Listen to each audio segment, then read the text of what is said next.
കേരളത്തിലെ ശാക്ത ആരാധനാ കേന്ദ്രമായ കാളീരൂപമായ കുരുംബ ഭഗവതിയുടെ മുന്നിലാണ് നമ്മളിപ്പോൾ നിൽക്കുന്നത്.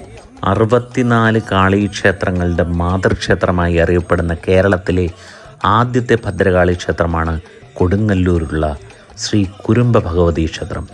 വടക്കോട്ട് ദർശനം നൽകി നിൽക്കുന്ന അമ്മ ദാരിക വധത്തിന് ശേഷം അനുഗ്രഹഭാവത്തിൽ വിശ്വരൂപമായി ഭക്തർക്ക് ദർശനം നൽകുന്നു. അമ്മയോടൊപ്പം മഹാദേവനും ക്ഷേത്ര സംരക്ഷകനായി ക്ഷേത്രപാലകനും തവിട്ടുമുത്തിയുടെ രൂപത്തിൽ ചാമുണ്ടിയും ദാരികൻ്റെ പത്നി മനോദരി വസൂരിമാലയായും സപ്തമാതാക്കളും ഇവിടെ കുടികൊള്ളുന്നു. ഭരണി ഉത്സവത്തിന് വെളിച്ചപ്പാടുകൾ നിലപാട് തറയിൽ നിന്ന് അമ്മയെ വിളിക്കുമ്പോൾ കാർമേഘം പോലും പൊന്നാക്കി മാറ്റുന്ന അമ്മ ഭക്തരെ രോഗങ്ങളിൽ നിന്നും കടുത്ത ദുരിതങ്ങളിൽ നിന്നും കരകയറ്റുന്ന കാഴ്ച നിങ്ങൾക്ക് കാണാൻ സാധിക്കും.